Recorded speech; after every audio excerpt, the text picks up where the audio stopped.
का मौका दिया। और सबसे पहले तो मैं इस मंच से आपको प्रणाम करता हूं और आपसे आशीर्वाद की कामना करता हूं। साथ ही साथ इस शानदार मंच शारदा एंटरप्राइजेस मंच का भी बहुत बहुत धन्यवाद करता हूं कि प्रतिदिन हम इस मंच पर जुड़कर लगातार लगातार कुछ इस मंच के माध्यम से सीखते हैं। और इस मंच के माध्यम से जितने भी नए नए चीफ गेस्ट आते हैं उन सभी चीफ गेस्टों के माध्यम से बहुत सारी जानकारी सीखते हैं। तो ऐसे मंच को मैं बारंबार प्रणाम करता हूँ। और इस मंच से हमारे इस मंच के जिनको शारदाता भी कहा जाता है, जिनको हम फीडबैक के रूप में भी जानते हैं, साथ ही साथ जिनको 16 वर्ष का भी कहा जाते हैं, ऐसे अनेकों नाम है उनके। ऐसे शानदार लीडर हमारे बीच में आदरणीय रविंद्र सिंह राजपूत सर जी, जो कि मेरे अपलाइन भी हैं और जिन्होंने शानदार सुंदर शब्दों से मेरा वेलकम भी किया। ऐसे शानदार लीडर का मैं बहुत बहुत धन्यवाद करता हूँ और उनको प्रणाम करते हुए उनसे आशीर्वाद की कामना करता हूँ। और साथ ही साथ हमारे बीच में हमारे एक और शानदार लीडर प्रयागराज की धरती से आदरणीय डॉक्टर साहब B.K. द्विवेदी सर जी इस मंच पर बने हुए हैं, जो कि एक बहुत ही शानदार लीडर हैं, जिनके हम बात करें, जिनका शानदार हमें जो है मोटिवेशनल शानदार उनकी जानकारी उनकी फील्ड का अनुभव हमें मिलता रहता है। ऐसे शानदार लीडर को भी मैं बारंबार प्रणाम करते हुए उनसे आशीर्वाद की कामना करता हूँ। हमारे बीच में हमारे एक और ग्रेट अपलाइन आदरणीय जसवंत सिंह राजपूत सर जी भी इस मंच पर उपस्थित हैं आईडियो में। उनको भी मैं बारंबार प्रणाम करता हूँ, उनसे भी आशीर्वाद की कामना करता हूँ। और हमारे बीच में हमारी एक और बड़ी दीदी शहडोल से आदरणीय प्रतिमा सिंह बघेल दीदी जी भी इस मंच पर बनी हुई हैं, तो दीदी को भी मैं बारंबार प्रणाम करते हुए उनसे आशीर्वाद की कामना करता हूं। हमारे बीच में हमारी एक और बड़ी दीदी सरिता कुमारी जी भी इस मंच पर उपस्थित हैं, उनको भी मेरा बारंबार प्रणाम करता हूं, उनसे आशीर्वाद की कामना करता हूं। हमारे बीच में हमारे शानदार लीडर, जिनको कहीं ना कहीं शानदार तरीके से फील्ड के रूप में जानते हैं, जो कि इनका काम रहता है हमेशा प्रोडक्ट को चिपकाना, ऐसे शानदार लीडर आदरणीय हमारे बीच में डॉक्टर साहब दीपक चौरसिया जी इस मंच पर आए, जिन्होंने शानदार सुंदर शब्दों से मेरा वेलकम किया। उसके लिए भी मैं बारंबार उनका धन्यवाद करती हूँ, उनसे आशीर्वाद की कामना करता हूँ। और उन्हीं के मोबाइल से हमारी छोटी एक और छोटी बहन, जो कि आने वाले समय में एक शानदार लीडर बनने वाली है, अभी सीख रही हैं, समझ रही हैं, चेतना जी भी इस मंच पर उपस्थित हैं, उनको भी मेरा बारंबार प्रणाम और उनसे भी आशीर्वाद की कामना करता हूँ। हमारे बीच में हमारे एक और शानदार लीडर, जिनको सर अभी कह रहे थे कि वो फील्ड पर बने भी हुए हैं, डॉक्टर गुड्डू पटेल सर जी, जो कि एक संगीत के बहुत अच्छे कलाकार भी हैं। डॉक्टर साहब इस मंच पर आए और उन्होंने भी शानदार सुंदर शब्दों से मेरा वेलकम किया। उसके लिए भी मैं उनका बारंबार धन्यवाद करता हूँ, उनसे आशीर्वाद की कामना करता हूँ। और साथ ही साथ हमारे वेलकम के लिए आई हुई हमारी शानदार छोटी बहन, जो कि आने वाले समय में एक शानदार लीडर बनने वाली हैं, शानदार ब्यूटी की ट्रेनर होने वाली हैं। ऐसी शानदार लीडर स्वाति जी इस मंच पर आई और उन्होंने शानदार सुंदर शब्दों से मेरा वेलकम किया। उसके लिए भी मैं उनका बारंबार धन्यवाद करता हूँ और उनसे आशीर्वाद की कामना करता हूँ। और उन्हीं के ही मोबाइल से एक और छोटी बहन सरस्वती जी, जिनको श्रुति जी भी कहा जाता है, वो भी इस मंच पर जुड़ी हुई हैं, उनका भी मैं बारंबार प्रणाम करता हूँ, उनसे आशीर्वाद की कामना करते हुए। और इस मंच पर और भी जितने लीडर बने हुए सभी को मैं एक साथ बारंबार प्रणाम करते हुए सभी से आशीर्वाद की कामना करता हूँ। और आप सभी का बहुत बहुत धन्यवाद करता हूं कि आज सभी लोग मुझे इस मंच पर सुनने के लिए इस मंच पर उपस्थित हुए। तो उसके लिए भी मैं आप सभी का बहुत बहुत धन्यवाद करता हूं कि आप सभी ने मुझे इस शानदार छोटे लीडर को इस मंच पर सुनने के लिए अपना कीमती समय दिया, उसके लिए भी मैं बहुत बहुत धन्यवाद करता हूं। और जैसा कि आप सभी जानते हैं कि मैं पिछले सेशन में जब आया हुआ था, तो पिछले सेशन में भी मैंने कुछ जानकारी आप सभी के बीच में लाई हुई थी, रखी हुई थी, तो जानकारी आप सभी के बीच में अच्छी लगी होगी। और आज मैं फिर पुनः एक नई जानकारी को लेकर इस मंच पर आप सभी के बीच में उपस्थित हुआ हूँ। तो आशा करता हूँ कि जो जानकारी मैं आप सभी के बीच में आज रखने वाला हूँ, वो शानदार जानकारी आप सभी को बहुत अच्छी लगेगी, बहुत अच्छी तरीके से समझ पाएंगे। और आज भी मैं एक ऐसे विषय पर ही बात करने वाला हूँ कि जो कहीं ना कहीं हम सभी के लिए एक विषय बहुत इम्पोर्टेंट भी है, बहुत अधिक महत्वपूर्ण भी है, क्योंकि वो एक विषय ही ऐसा है जिस पर लेकर हम काम करते हैं। यदि हम उन बातों को लेकर जो मैं आप सभी के बीच में आज रखने वाला हूँ, उनको लेकर अगर हम काम करते हैं, तो लगातार हम लगातार लगातार लगातार पूरे साल भर जो अपने प्रोडक्ट को सेल करते रहेंगे। प्रत्येक दिन, प्रत्येक महीने, प्रत्येक वर्ष हम जो है अपनी आय को निश्चित करते रहेंगे। क्योंकि अधिकतर होता क्या है, सबसे अधिक जो मैं आज के समय की बात करूं, कि जब कोई व्यक्ति नया लीडर आता है तो उसको हम इस व्यापार में लेते हैं और इस व्यापार में आता है, ज्वाइन करता है, वो हमारे कहे अनुसार जो है काम भी करता है और काम करते हुए वो शानदार इनकम भी करता है। और फिर हम और टीम हमारा जो अपलाइन होते हैं, जिनके माध्यम से वो आता है, वो अपलाइन और भी टीमों को ग्रोथ करने लगते हैं, तो और भी टीम उस ओर ध्यान देते हैं। और थोड़ा सा जब जो नया लीडर आता है उस पर ध्यान नहीं दे पाते, तो चूंकि उसके पास इतना अनुभव नहीं होता कि वो आगे और तरीके से काम कर सके और अच्छी इनकम कर सके, तो कहीं ना कहीं फिर वो धीरे धीरे भटक जाता है और उसको इनकम आना बंद हो जाती है धीरे धीरे। तो इनकम जब आना बंद हो जाती है, तो फिर कहीं ना कहीं उस व्यक्ति का जो है दिमाग थोड़ा सा डिमोटिवेट हो जाता है, यानी कि उसका जो माइंड है वो डिमोटिवेट हो जाता है। और फिर कहीं ना कहीं वो सोचने लगता है कि यार मुझे अब इस व्यापार से इनकम नहीं हो रही है, इससे मुझे कुछ ना कुछ पैसा नहीं आ रहा है, और फिर वो डिमोटिवेट हो जाता है और फिर शायद काम करने के लिए जो है तैयार नहीं हो पाता। दोबारा फिर हम काम करने के लिए फिर उसको शुरुआत से उसी तरीके से काम करने के लिए हमें प्रयास करना रहता है। तो उसी सारी चीज़ों को मैं लेकर आप सभी के बीच में आज आया हुआ हूँ। और आज का मेरा टॉपिक भी यही है कि हम पूरे निरंतर पूरे वर्ष भर, मतलब पूरे साल भर हम किस तरीके से आय अर्जित करें, यानी कि पूरे साल भर हम किस तरीके से इनकम करें। क्योंकि कहीं ना कहीं हमारा जो कंपनी ने जितने सेक्टर बनाए हुए हैं, यदि हम उन सेक्टरों पर काम करते हैं, जो 10 सेक्टर हमारी कंपनी ने रखे हुए हैं, तो हम प्रत्येक दिन, प्रत्येक सप्ताह, प्रत्येक महीने और पूरे साल भर हम इनकम करते रहेंगे। यदि हम उन 10 सेक्टरों पर, और भले थोड़ी थोड़ी हर सेक्टर पर हम थोड़ा थोड़ा नॉलेज रख के और थोड़ा थोड़ा काम अगर करते रहेंगे, तो हम जो है लगातार इनकम करते रहेंगे। तो उन्हीं सारी चीज़ों को मैं लेकर आप सभी के बीच में आया हुआ हूँ, और कुछ पॉइंटों के माध्यम से आप सभी के बीच में अपनी बातों को रखने वाला हूँ कि यदि हम उन पॉइंटों पर बात करें और उन पर अगर हम काम करेंगे, तो हम पूरे साल भर जो है किस तरीके से आय अर्जित कर सकते हैं, पूरे साल भर इनकम किस तरीके से ले सकते हैं, और साल भर इनकम लेकर हम एक शानदार अर्निंग करके एक शानदार हमारा जो सपना है, हमारा जो जिस कार्य को, उद्देश्य को लेकर हम इस व्यापार में आए हुए हैं और काम कर रहे हैं, उसको हम आसानी के साथ पूर्ण कर सकते हैं। तो चलिए शुरुआत करते हैं। तो जैसे कि मैंने अपना टॉपिक बताया, साल भर लगातार आय अर्जित कैसे करें। तो सबसे पहले आय अर्जित करने के लिए तो कहीं ना कहीं हमें स्वयं की स्किल को परिपूर्ण करना होगा। स्वयं की स्किल को परिपूर्ण, यानी कि कहीं ना कहीं स्वयं पहले कंपनी के लगभग जितने भी 10 सेक्टर, उन सेक्टरों के बारे में, या जितने भी अधिक प्रोडक्ट हैं जिनका हम लोगों को अधिक बीमारियों में देते हैं, अधिक उपयोग करवाते हैं, उस प्रोडक्ट की हमें A to Z जानकारी होनी चाहिए। A to Z मतलब उस प्रोडक्ट को हम किस बीमारी में दे सकते हैं, किस किस समय दे सकते हैं, कैसे कैसे दे सकते हैं, क्या क्या चीज़ें उसमें मिली हुई हैं, क्या क्या औषधि मिली हुई हैं, जिनको कहीं ना कहीं वो औषधि किस रूप में क्या काम करती है, उनको लेकर अगर हम सारी जानकारी रखते हैं, तो हम शानदार तरीके से उन प्रोडक्ट को दे पाएंगे। जैसे कि कल हमारे बीच में स्वाति जी आई हुई थी, और उन्होंने 10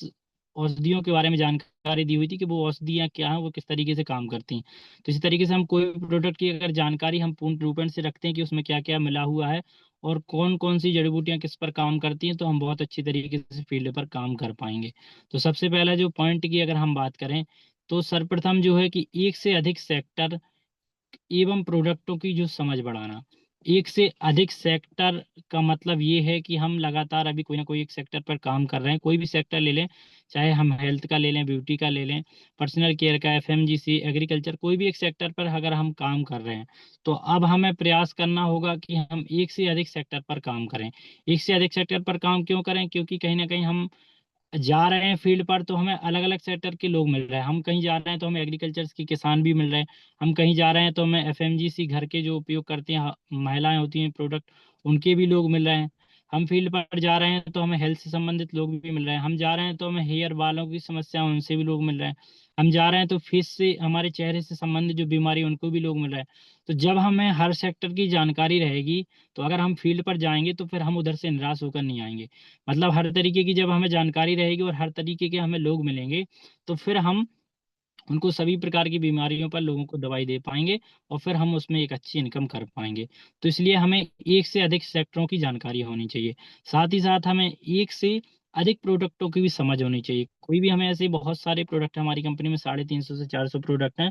तो हमें लगभग ज़्यादा नहीं तो 40 से 50 प्रोडक्टों की तो संपूर्ण तरीके से जानकारी होनी चाहिए, जिनका हम स्वयं उपयोग भी कर रहे हैं और जो अधिकतर हम लोगों को देते हैं, अधिकतर जो फील्ड पर उनका काम करते हैं या फील्ड पर उनका जो है देने का काम करते, तो उन प्रोडक्टों की हमें सबसे अधिक जानकारी रखनी चाहिए। उस जानकारी में हमें पूर्ण रूपेण से पारंगत होना है, यानी कि उस प्रोडक्ट से संबंधित यदि कोई भी किसी भी तरीके की जानकारी पूछ लेता है व्यक्ति, तो वो जानकारी हमें पूर्ण रूपेण से जानकारी होनी चाहिए। तो ये मेरा पहला पॉइंट था कि हमें सर्वप्रथम एक से अधिक सेक्टर एवं प्रोडक्टों की समझ को बढ़ाना होगा। अब अगर हम बात करें दूसरी चीजों की, तो जैसे कि मैंने पहले ही बोला कि एक से अधिक सेक्टरों की हमें जानकारी रखनी होगी।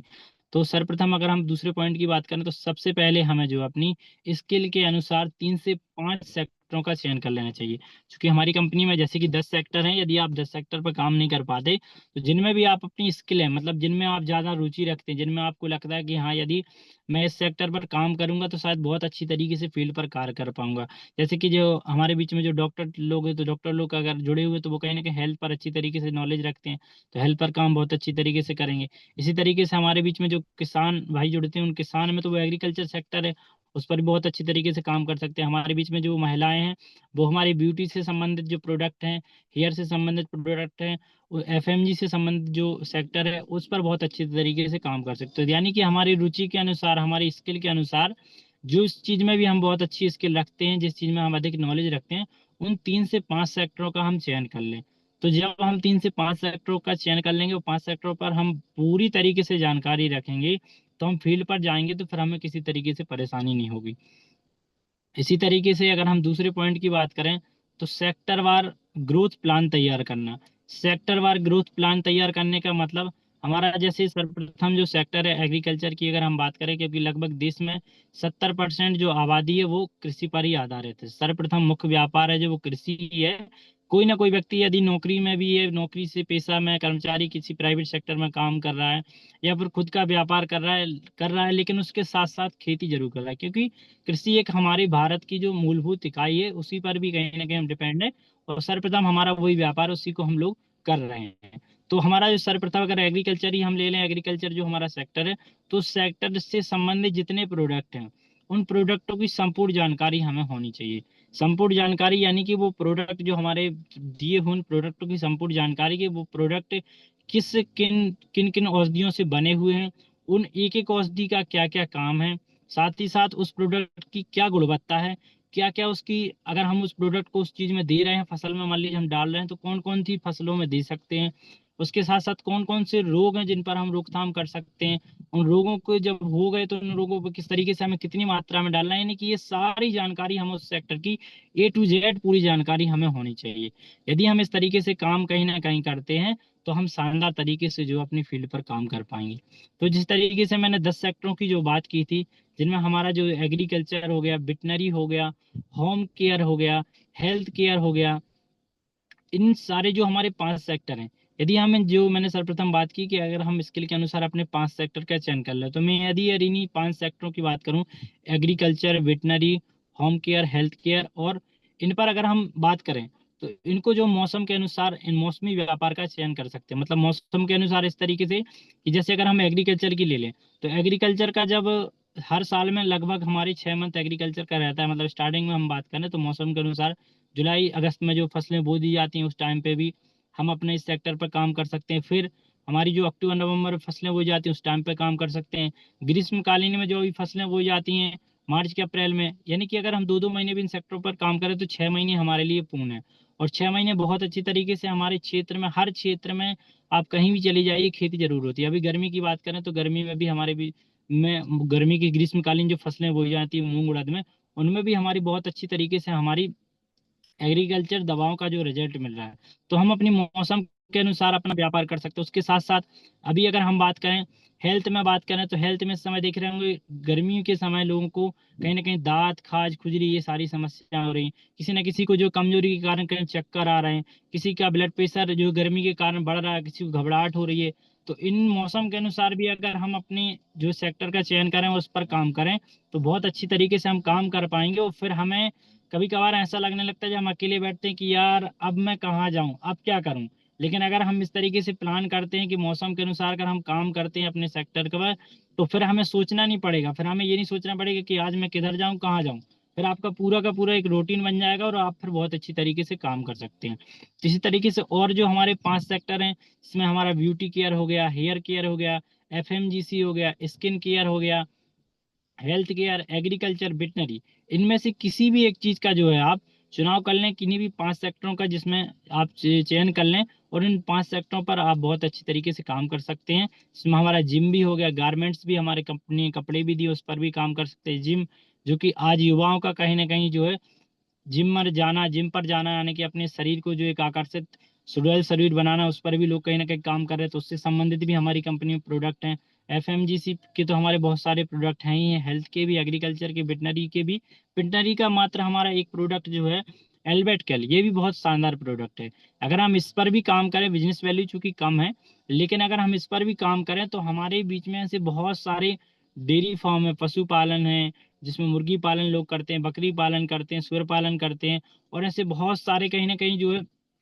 लोग कुछ ना कुछ जो है अपना उद्योग व्यापार कर रहे हैं। यदि हम उन पर जाते हैं, तो उन पर अगर हम काम करते हैं, वहां पर जाकर उस सेक्टर पर अगर काम करते हैं वेटनरी पर, तो भी छोटा सा प्रोडक्ट है, पर इसकी अगर हम बात करें तो ये काम बहुत अच्छे तरीके से कर रहा है। तो हम एक एक, चूंकि ये 500 ml की दवाई है, अगर 5 दिन भी चलती है और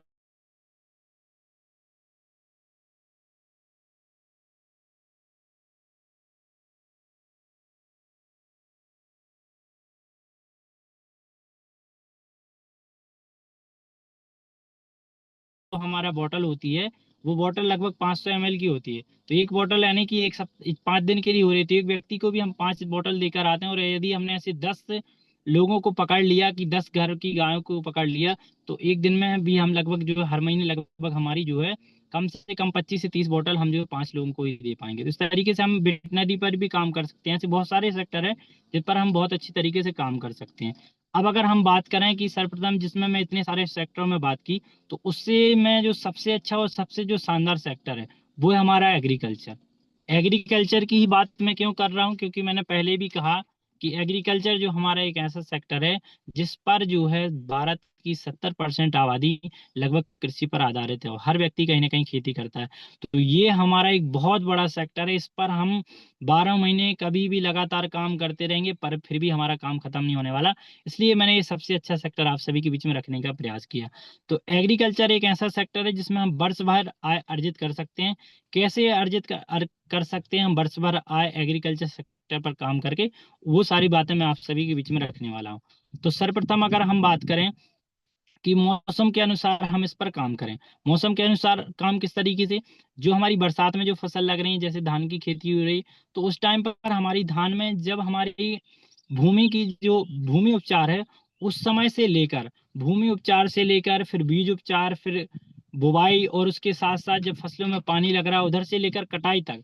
यदि हम किसी एक व्यक्ति को भी कहीं ना कहीं अगर पकड़ लेते हैं, एक व्यक्ति को इधर से लेकर उधर, अगर लास्ट तक, शुरुआत से लेकर भूमि उपचार से लेकर और फसल की पकने तक की अवस्था तक अगर हम इस सेक्टर पर काम करते हैं धान के समय में, तो भी हम लगभग 2 महीने बरसात के समय में बहुत अच्छी तरीके से उसमें काम कर सकते हैं। और आप सभी बहुत अच्छी तरीके से जानते हैं कि अगर बिजनेस वैल्यू की भी बात करें, तो सबसे अधिक बिजनेस वैल्यू भी हमारे एग्रीकल्चर के प्रोडक्टों में ही हमें मिलती है।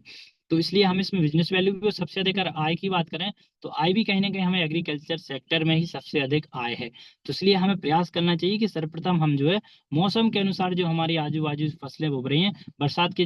समय जो फसलें बो रही हैं उन पर हम काम करें। ठंड के समय जो हमारी फसल बो रही है, गेहूं की जैसे फसल होगी, उस पर हम काम करें एग्रीकल्चर का। गर्मी के समय जो हमारी फसलों की बुवाई होती है, इस समय अभी मूंग की, उड़द की खेती की, तो इन सारी फसलों का, अलग अलग फसलों का हम अच्छी तरीके से नॉलेज रखें और इस पर हम काम करने का प्रयास करें। इसी तरीके से अगर हम बात करें, तो मैंने मौसम के अनुसार बात कर ली। अब अगर हम सर्वप्रथम अगर बात करें, तो इसमें हमें एग्रीकल्चर में जो सबसे चीज जरूरत होती है, सबसे अधिक नॉलेज की, वो होती है सॉइल ट्रीटमेंट। सॉइल ट्रीटमेंट यानी कि मृदा परीक्षण, मिट्टी, मिट्टी का हमें परीक्षण जरूर, इस चीज का हमें पूर्ण ज्ञान होना चाहिए। क्योंकि हमारी जो मिट्टी ही है, मिट्टी की अगर हमें जो है ज्ञान प्राप्त है कि मिट्टी किस तरीके से है, दोमट मिट्टी है, रेतीली मिट्टी है, काली मिट्टी है, तो इसका अगर हमें नॉलेज है, तो हम उसमें उस तरीके से उस फसल को बुवा पाएंगे। यदि हमारी दोमट मिट्टी है, तो उसमें हम उस तरीके की फसल बोएं, यदि हमारी काली मिट्टी है तो उसमें उस तरीके की फसल बोएं। तो हमें जब मिट्टी का नॉलेज हो जाएगा, तो फिर हम उसमें जो भी फसल बोएंगे उस मिट्टी के अनुसार, तो वो फसल का रिजल्ट बहुत अच्छा मिलेगा, और उस फसल की जो उत्पादन जो क्षमता होगी, वो बहुत अधिक होगी। तो हमें सॉइल ट्रीटमेंट का, इसका जो है हमें पूर्ण ज्ञान होना चाहिए। इसी तरीके से अगर हम बात करें, तो नेक्स्ट पॉइंट की अगर हम बात करें, तो फसलों और बीमारियों एवं उनके निदान की जो पूर्ण ज्ञान होना चाहिए। फसलों और बीमारियों,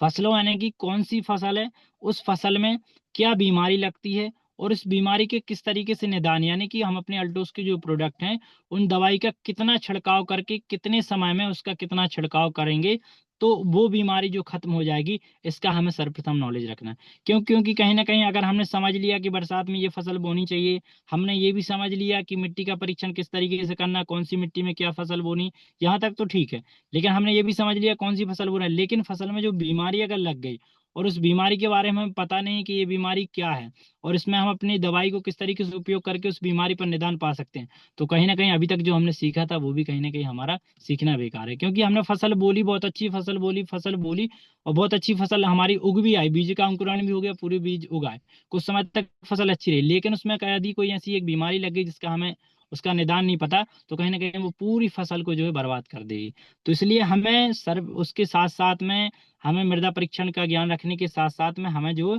बीमारी पर भी ध्यान देना होगा कि कौन सी बीमारी लग रही है, उसमें किस तरीके से हमें निजात पाना है। उसके साथ साथ अगर हम नेक्स्ट पॉइंट की बात करें, तो समय अनुसार प्लान प्रदर्शन की कला का पूर्ण ज्ञान। समय अनुसार प्लान प्रदर्शन की कला का पूर्ण ज्ञान कहने का मतलब ये है कि जो भी समय चल रहा है उस समय के अनुसार ही हमें लोगों को प्लान दिखाना है। यानी कि कहने का मतलब जो कि मैंने पिछले सेशन में एक बार रखा था कि अगर हम अपने व्यक्ति के पास जा रहे हैं प्लान, तो उसको उम्र के अनुसार प्लान दिखाने का प्रयास करें। यानी कि 18 से 25 तक यदि व्यक्ति की उम्र है, तो उसको केवल और केवल हम अपना इस तरीके से प्लान दिखाएं कि उसको केवल और केवल उस प्लान में इनकम देखे, क्योंकि उस व्यक्ति का कहीं ना कहीं अभी एक ध्येय ये स्वस्थ तो वो है ही, क्योंकि युवा है तो वो स्वस्थ रहेगा। लेकिन अगर हम उसको अगर ये दिखाने लगे कि ये स्वास्थ्य पर, ये बीमारी पर ये काम करती, तो वो बोलेगा भैया मैं तो अभी पूर्ण रूप से स्वस्थ हूँ, मुझे क्या जरूरत है। तो हम उसको प्रयास करें कि उसको केवल केवल इनकम दिखाएं, क्योंकि उस व्यक्ति को अभी इनकम की सबसे ज्यादा जरूरत है। उसी तरीके से 25 से जो 40 साल 50 साल के व्यक्ति हैं, उनको स्वास्थ्य की भी जरूरत है, क्योंकि अब धीरे धीरे अवस्था ढल रही है, तो स्वास्थ्य भी धीरे धीरे बिगड़ रहा है, तो उसकी भी जरूरत है, साथ ही साथ उसकी इनकम की भी जरूरत है। तो हम दोनों प्लान दिखाएं। अब यदि हम बात करें 60 से प्लस वालों की, तो उनको केवल और केवल स्वास्थ्य की जो हमारे संबंधित जो प्रोडक्ट है उन्हीं की भी जानकारी दें। उसको यदि हम दूसरी चीजों की जानकारी देंगे कि इसमें ऐसा प्लान है, ये सारी चीजें, तो वो तो यही बोलेगा भैया मैंने बहुत कमा लिया, बहुत सीख लिया, अब मुझे जरूरत नहीं है पैसे की, अब तो ये बताओ मैं ठीक कैसे होऊंगा। तो इसलिए हम इस तरीके से प्लान दिखाएं, लोगों को समय के अनुसार प्लान दिखाएं, जैसा समय उस तरीके से हम प्लान अगर प्रदर्शन करेंगे तो बहुत अच्छी तरीके से हम साल भर इनकम कर पाएंगे। अब इसी तरीके से हम बात करें कि अभी जो हम फसलों की बात कर रहे थे उसमें हमने सारी चीजें देख ली, तो हमारी बहुत सारे लोग कहीं ना कहीं सब्जी का भी व्यापार करते हैं। तो उससे संबंधित जो फसलें हैं, सब्जियों से संबंधित, जैसे हमारा टमाटर हो गया, आलू हो गया, गोभी होगी, मिर्ची होगी, धनिया, इन सारी चीजें, इस फसलों का, इनका भी हमें पूर्ण ज्ञान होना चाहिए। क्योंकि कहीं ना कहीं हमें जब हम फील्ड पर जाते हैं तो उस सेक्टर के भी लोग मिलते हैं, और यदि हमें इसका नॉलेज नहीं रहेगा और किसी व्यक्ति ने पूछ लिया कि भैया हमारा टमाटर खराब हो रहा है, उसमें हम क्या दवाई डालें, किस तरीके से कैसे उपयोग करें आपकी दवाई, उस टाइम पे हमें नॉलेज नहीं होगा, शायद फिर हमें वो जो ग्राहक मिलने वाला था या जो किसान जो हमारी दवाई का उपयोग करके उसकी फसल ठीक होने वाली थी, वो हमारे नॉलेज ना होने की वजह से, जानकारी ना होने की वजह से हमने वो सारी जानकारी उसको नहीं दे पाई। तो इसलिए हमें प्रयास करना होगा कि सब्जी वर्ग की जो फसलें हैं उनका भी हमें पूर्ण रूप से ज्ञान होना चाहिए। उनमें किस तरीके से जो है दवा का उपयोग करना है, किस तरीके से बीमारियों की समझ, समय अनुसार कैसे ग्रोथ करें, ये सारी जानकारी जो हमें सब्जी वर्ग की जितनी फसलें हैं उनसे संबंधित भी जानकारी हमें रखनी होगी। और उसमें हमारे जितने भी प्रोडक्ट हैं, जो कंपनी के हमारे 3 प्रोडक्ट हैं, Alto grow, Alto care, organ 80, इन तीनों प्रोडक्टों का हमें जो संपूर्ण तरीके से नॉलेज रखना है, क्योंकि ये तीनों प्रोडक्ट हैं जो सभी तरीके की फसलों पर काम करते हैं, चाहे वो दलहन की फसलें हों, तिलहन की फसलें हों, चाहे वो हमारी सब्जियों में बात करें, चाहे वो लताएं वाली सब्जियों, वेल वाली सब्जियों, या जड़ वाली, जो जड़ के अंदर जैसे आलू होता है जो अंदर होता है जमीन के अंदर, मतलब किसी भी तरीके की फसलें हो, सभी फसल पर हमारे तीनों प्रोडक्ट काम करते हैं, ऑर्गन 80, अल्टो ग्रो और अल्टो केयर। बस हमें किस समय कितनी मात्रा में जान डालना है, इस चीज का बस हमें नॉलेज रखना होगा। बाकी हमें किसी चीज का नॉलेज रखने की जरूरत नहीं, ये तीनों प्रोडक्ट ही हमारी सभी तरीके पर, ये सभी फसलों पर जो है काम करते हैं। इसी तरीके से अगर हम बात करें आगे की एग्रीकल्चर सेक्टर में ही, तो हमें कृषि यंत्रों की भी जानकारी होनी चाहिए। कृषि यंत्रों की जानकारी, उनके लाभ एवं दोषों का भी ज्ञान होना चाहिए। यानी कि जो जब हम जुताई कर रहे हैं तो उस समय जो कृषि यंत्र लगते हैं उसका भी हमें नॉलेज होना चाहिए, कि जो यंत्र हम उपयोग कर रहे हैं उसका किस तरीके से हमें उपयोग करना है, कैसे उपयोग करना है, कितनी जुताई करनी है, कितनी गहरी बुवाई करनी है, क्योंकि अधिक गहरी बुवाई भी कर देंगे तो शायद वो बीज अंकुरण होने में समय लगेगा। ज्यादा उतली बुवाई भी कर देंगे तो शायद वो बीज ऊपर ही रह जाएगा और सड़ जाएगा, पानी अधिक गिरेगा। तो हमें इस चीज का भी ध्यान रखना होगा कि यंत्र जो हम उपयोग कर रहे हैं उनका कितना और कितनी मात्रा में, कितना जो जुताई करनी, कितनी बुवाई करनी, इसका भी हमें ध्यान रखना होगा। उसके साथ साथ जो सबसे बड़ी आज के समय में जो चीज है वो सबसे बड़ी समस्या ये है कि किसान सबसे अधिक क्या कर रहा है, जितनी लागत लगा रहा है उतनी वो उपार्जन नहीं कर पा रहा है, यानी उतना वो लाभ नहीं ले पा रहा है। तो ये सबसे बड़ा विशेष पॉइंट है, इस पर हमें लोगों के बारे में जाके बताना होगा। यदि हमने इस पॉइंट को अपने एग्रीकल्चर के प्रोडक्ट, अपनी जो कंपनी के उस प्रोडक्टों का जो है खर्चा, और जो और कंपनी के प्रोडक्ट ले रहे हैं उनका खर्चा, इन दोनों में यदि हमने अंतर बता दिया और इन दोनों में लाभ बता दिया, तो समझो लो वो 100% वो किसान फिर आपके साथ काम करेगा। क्यों? क्योंकि हर व्यक्ति चाह रहा है कि हम कम लागत लगा के और अधिक उपार्जन करें, अधिक आय करें, मतलब हमें अधिक उपार्जन मिले और कम लागत मिले। लेकिन आजकल हो क्या रहा है, जितनी व्यक्ति कहीं ना कहीं लागत लगा रहा है उतना ही उसे फायदा मिल रहा है, तो मतलब कहना चाहिए उसको कुछ फायदा नहीं मिल रहा। तो यदि हम इस पॉइंट को अच्छी तरीके से समझ जाएं कि लागत कैसे घटाएं और लाभ कैसे अधिक बढ़ाएं, इस चीज का अगर हमें नॉलेज हो गया तो हम बहुत अच्छी तरीके से अपने एग्रीकल्चर फील्ड पर काम कर पाएंगे। इसी तरीके से किसान की नजर में आपसे क्या क्या लाभ ले सकता है, यानी कि किसान जो है वो आपसे क्या क्या लाभ ले सकता है, यानी कि आप एक स्वयं जब फील्ड पर जाएं तो स्वयं अपने आप को एक किसान के रूप में समझें कि मैं एक स्वयं एक किसान हूं, मैं क्या काम कर सकता हूं। मैं यदि किसान हूं, मेरे लिए दूसरा व्यक्ति अगर आके बता रहा है, तो उसके अंदर क्या, मेरे अंदर क्या क्या सवाल होंगे, किसान के अंदर क्या क्या सवाल हो सकते हैं, उन सारे सवालों को आप अपने अंदर समाहित करें, और वो सारे सवाल उसके पूछने से पहले ही आप उन सारे सवालों का जवाब उसको दे दें, तो व्यक्ति कहीं ना कहीं बहुत अच्छी तरीके से आपके साथ में काम कर पाएगा। तो ये मैंने आप सभी के बीच में पॉइंट रखने के प्रयास किए एग्रीकल्चर का, कि यदि हम इन पर काम करते हैं एग्रीकल्चर के जो मैंने पॉइंट रखे, तो हमारा एक ऐसा सेक्टर है जिस पर मैंने सर्वप्रथम जो टॉपिक रखा हुआ था कि साल भर में कैसे सबसे लगातार आय अर्जित करें, तो हम एग्रीकल्चर जो सेक्टर है इस पर जो मैंने जितने भी पॉइंट रखे, अगर इन पॉइंटों पर हम काम करते हैं तो एग्रीकल्चर पर हम बहुत अच्छी तरीके से काम कर पाएंगे। और हमारे बहुत से ऐसे साथी हैं जो कहीं ना कहीं एग्रीकल्चर पर ही केवल और केवल एग्रीकल्चर पर ही काम करके बहुत अच्छी आय कर रहे हैं। हमारे बीच में कमला दीदी आती हैं, तो वो जब भी आती हैं उनका सेशन था तो उन्होंने बताया था कि मैं एग्रीकल्चर ऑर्गन 80 पर भी काम करना स्टार्ट कर दी हूँ, और ऑर्गन 80 पर भी काम करके बहुत अच्छी तरीके से वो आय कर रहे हैं, क्योंकि सबसे अधिक बिजनेस वैल्यू, सबसे अधिक आय कहीं ना कहीं हमारे एग्रीकल्चर के सेक्टर में ही है। तो ये मैंने पॉइंट रखने की प्रयास की। अब हम अगर ये बात करें इसके साथ साथ हम और क्या कर सकते हैं, ये तो हमने आय बढ़ाने के लिए अपने सेक्टर पर बात कर ली, अब हम और क्या कर सकते हैं ताकि हमारी और अधिक साल भर हमें इनकम होती रहे, तो उसके लिए हमें क्या क्या प्रयास करना होगा। तो सर्वप्रथम हमें जो प्रयास करना होगा वो कंपनी के ऑफर को ध्यान में रखकर खरीदना सीखें। कंपनी के ऑफर को ध्यान में रखकर खरीदने का मतलब ये है कि कंपनी जो 1 से लेके 10 तारीख तक के बीच में जो ऑफर चला रही है, उन नियत ऑफर पर ही हम खरीदारी कर लें तो हमारे लिए बहुत अधिक फायदा है। वो क्यों फायदा है? जैसे कि भाई हमारे बीच में जो ऑफर चल रहा है बल्क परचेस का, यदि हम 10,000 बिजनेस वैल्यू की खरीदारी 1 तारीख से लेकर 10 तारीख तक के बीच में कर लेते हैं, तो हमें क्या मिलेगा? एक शानदार 1,000 रुपये कैशबैक मिलेगा, प्लस हमें शानदार जो है मोरिंगा टैबलेट भी कंपनी दे रही है, यानी कि 1,299 रुपये का लगभग हमें प्रॉफिट मिलने वाला है। यदि हम 1 से 10 तारीख तक के बीच में खरीदारी नहीं करते हैं, और यही कहीं ना कहीं हम 11 तारीख की भी बात करेंगे, तो आप सभी जानते हैं कि हर मंथ कंपनी जो ऑफर रखती है वो 1 तारीख से 10 तारीख तक के बीच में विशेष ऑफर रखती है, उसके बाद कुछ बदलाव कर देती है। बदलाव क्या करेगा? हो सकता है कंपनी 11 तारीख के बाद केवल 1,000 रुपये कैशबैक ही बस दे, और फिर मोरिंगा टैबलेट जो आपको मिलने वाला है वो ना दे, तो फिर कहीं ना कहीं आपको जो 299 रुपये का घाटा हो जाएगा। तो इसलिए हमें प्रयास करना चाहिए कि कंपनी जो ऑफर दे रही है, जो निश्चित समय में ऑफर दिया हुआ है, उसी समय हम जो लाभ लेने का प्रयास करें, तो बहुत अच्छी तरीके से जो हम इनकम कर पाएंगे। इसी तरीके से हमारे बीच में जो कंपनी ऑफर रखती है, जैसे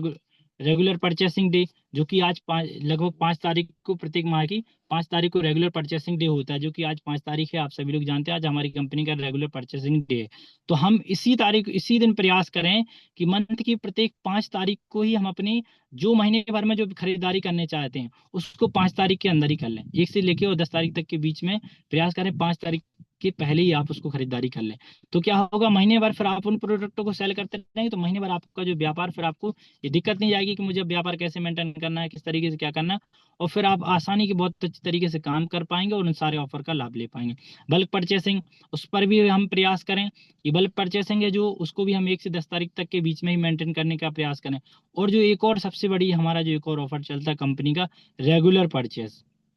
रेगुलर परचेसिंग ऑफर, इसका तो विशेष रूप से हमें यह प्रयास करना होगा कि 1 से लेकर 10 तारीख तक के बीच में ही हम लोगों को bulk purchasing, sorry, regular purchasing के तहत उनको 1,000 बिजनेस वैल्यू की खरीदारी करवाई दें, क्योंकि कहीं कहीं ना कहीं कंपनी हमें 15 तारीख तक का समय देती है, लेकिन 15 तारीख तक हमें प्रयास ना करके 10 तारीख तक ही कंप्लीट कर लेना चाहिए। क्यों? क्योंकि यदि हम 15 तारीख तक के भरोसे बैठे रहे और किसी मंथ हमने 15 तारीख के पहले उस व्यक्ति की रेगुलर परचेसिंग में 1000 बिजनेस वैल्यू की खरीदारी नहीं करवाई, और फिर वो हम 16 तारीख को करवाएंगे, तो यदि वो लगातार 5 महीने से लगातार 1000 बिजनेस वैल्यू के प्रोडक्ट ले रहा था, लेकिन यदि छठवें महीने हमने उसको 1000 बिजनेस वैल्यू की खरीदारी नहीं करवा पाई, तो 7वें महीने जो कंपनी के प्लान के अनुसार 1000 बिजनेस वैल्यू यानी कि 2 से 2500 के प्रोडक्ट जो फ्री मिलने वाले थे, वो फिर उस व्यक्ति को नहीं मिलेंगे। तो इसलिए हमें प्रयास करना होगा कि 1 से 10 तारीख के बीच में ही लोगों को हम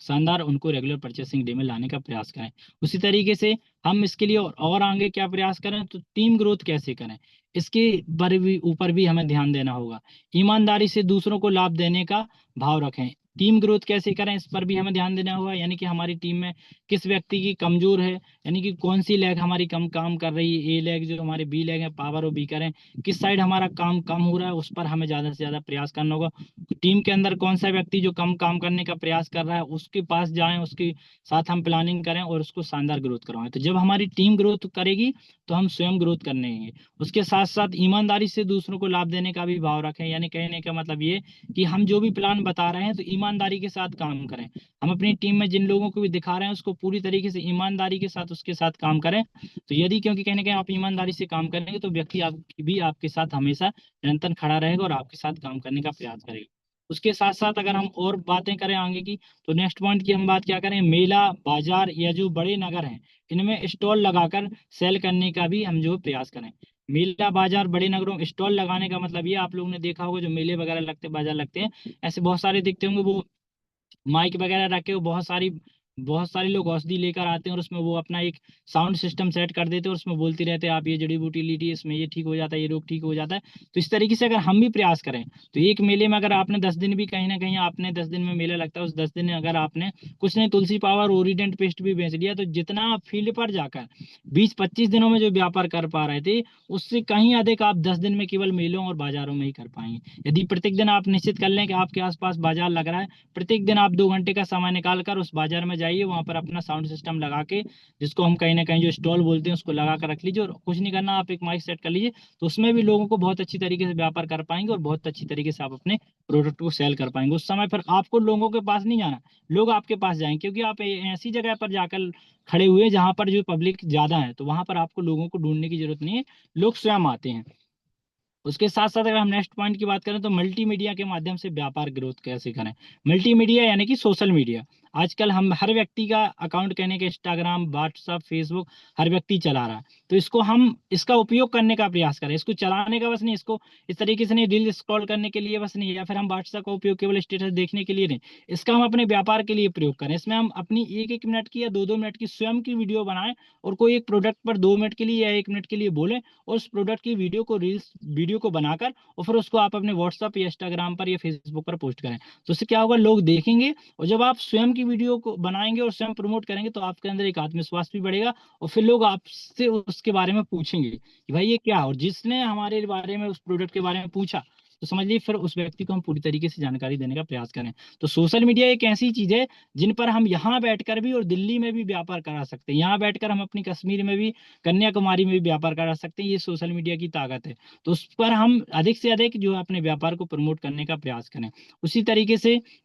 हम नेक्स्ट पॉइंट की बात करें, स्वयं को कैसे रिचार्ज करें। स्वयं को रिचार्ज करने का मतलब हम अपने स्वयं में क्या क्या स्किल पैदा करें, क्या क्या हमारे अंदर क्या क्या कमियां हैं, क्या क्या सारी चीजें, क्या क्या हम स्किल जो अपने अंदर जानने का प्रयास करें, जिससे अधिक से अधिक हम लोग अपने व्यापार को कर पाएं। तो उसके लिए हमें क्या करना होगा, प्रतिदिन हमें सीखने का प्रयास करना होगा। सीखने का मतलब 11 बजे जो हमारा सेशन चलता है, इस पर हम जुड़ने का प्रयास करें। उसके साथ साथ हम अपनी मीटिंग प्रत्येक दिन 1 या 2 होम मीटिंग करने का प्रयास करें, प्रत्येक दिन डेमो दिखाने का प्रयास करें, सेमिनार दिखाने का प्रयास करें। सफल लीडरों के जो सूत्र हैं, हमारे जो सफल लीडर जो हो चुके हैं, उनसे जानने का प्रयास करें, उनके बारे में सीखने का प्रयास करें, उनके अनुभव को लेने का प्रयास करें। जूम मीटिंग में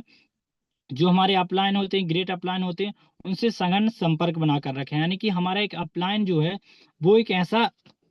व्यक्ति है जो कभी भी हमारे बारे में बुरा नहीं सोचेगा। एक चोट आपके परिवार के या आपके रिश्तेदार वो कहीं ना कहीं कभी ना कभी बुरा सोचेंगे, लेकिन अपलाइन एक ऐसी चीज है व्यापार में, ये आपके बारे में कभी बुरा नहीं सोचेगा, हमेशा अच्छा ही सोचे। क्यों? क्योंकि उसको पता है कि जब हमारी टीम बढ़ेगी तो मेरा व्यापार तो ऑटोमेटिक ही बढ़ेगा। तो हर व्यक्ति कहीं ना कहीं जब अपना व्यापार बढ़ाना चाहेगा तो अपनी टीम को जो आसानी के साथ प्रयास करेगा। तो अपने अपलाइन के निरंतर संपर्क में बनाए रखें, निरंतर संपर्क में बने रखें, और आपकी जो ग्रो लाइन है यानी कि जो अपनी टीम है उसको हमेशा सिखाने का प्रयास करें। जितना आप स्वयं सीखेंगे, जितना ज्यादा सिखाने का प्रयास करेंगे, उतना ही अधिक जो आपका व्यापार जो है अधिक से अधिक बढ़ेगा। उसके साथ साथ आप जब सर्वप्रथम आप ये सारी चीजें कर लें, उसके बाद अपना स्वयं का भी मूल्यांकन करें। मूल्यांकन का मतलब ये, स्वयं में देखें कि हमारे अंदर क्या कमी है, हमारे यानी कि हमारे कार्य में और व्यवहार में क्या क्या परिवर्तन हुआ है, यानी कि जब से हम व्यापार में जुड़े हुए हैं उस टाइम से लेकर हमारे अंदर अभी क्या क्या कमियां थी जिनको हमने दूर करने का प्रयास किया। उसके साथ साथ अभी हमारे अंदर और क्या कमी है उसको जानने का प्रयास करें, उस कमी को दूर करने का प्रयास करें, तो बहुत अच्छी तरीके से व्यापार हम कर पाएंगे। उसके साथ साथ हम अपने नए लक्ष्य को निर्धारित करें, यानी कि कोई ना कोई एक टारगेट लेकर काम करें। हम प्रत्येक मंथ एक टारगेट निश्चित कर लें, जैसे कि सर बता रहे थे, प्रत्येक मंथ हम एक कोई बड़ा टारगेट निश्चित करें और उस टारगेट को फिर 4 भागों में डिवाइड कर दें, क्योंकि हमारे मंथ में 4 सप्ताह होते हैं। तो फिर एक एक सप्ताह में उस टारगेट को डिवाइड कर लें और फिर एक एक सप्ताह में भी एक एक दिन निश्चित कर लें। तो आपने जो महीने का बहुत बड़ा लक्ष्य लिया है वो बहुत अच्छी तरीके से धीरे धीरे काम हो जाएगा, क्योंकि कहते हैं बूंद बूंद से ही घड़ा भरता है। तो यदि आप प्रत्येक दिन का कार्य लेकर काम करेंगे, प्रतिदिन निश्चित तरीके से आप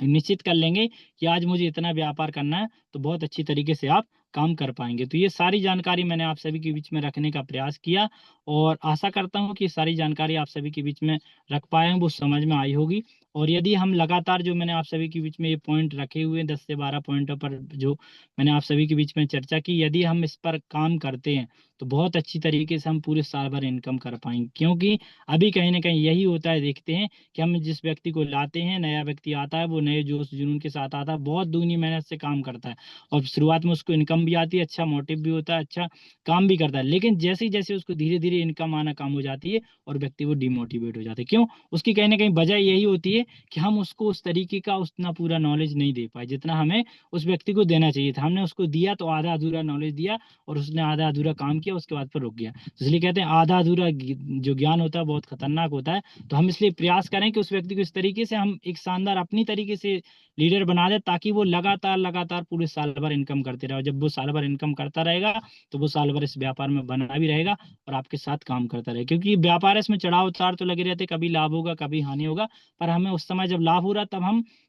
बहुत खुश होते हैं, लेकिन जब हमें हानि हो रही तब दुगनी खुशी होनी चाहिए। क्यों? क्योंकि कहीं ना कहीं हमारे अंदर ही कोई कमी रही होगी कि शायद हम इस मंथ व्यापार अच्छी तरीके से नहीं कर पाए। तो हम हमारे अंदर जो गलती है, जो कमी है, उसको ढूंढने का प्रयास करें, उसको काम करने का प्रयास करें। लगभग मेरा समय भी पूर्ण हो चुका है, इसलिए मैं ज़्यादा बातों को ना करते हुए अपनी वाणी को विराम देता हूँ, और आशा करता हूँ जो मैंने जानकारी दी आप सभी के बीच में, वो जानकारी आप सभी सीख पाए होंगे, समझ पाए होंगे। और इसमें यदि कोई गलती है तो उसके लिए मैं आप सभी से माफ़ी चाहता हूँ। और जितने भी लीडर इस मंच पर बने हुए थे, जिन्होंने लास्ट समय तक रुके और मेरी बातों को सुना, उस सभी का मैं बहुत बहुत धन्यवाद करता हूँ। और आप सभी से आशीर्वाद की कामना करते हुए अपनी वाणी को विराम देता हूँ और कहता हूँ, जय हिंद, जय भारत, जय।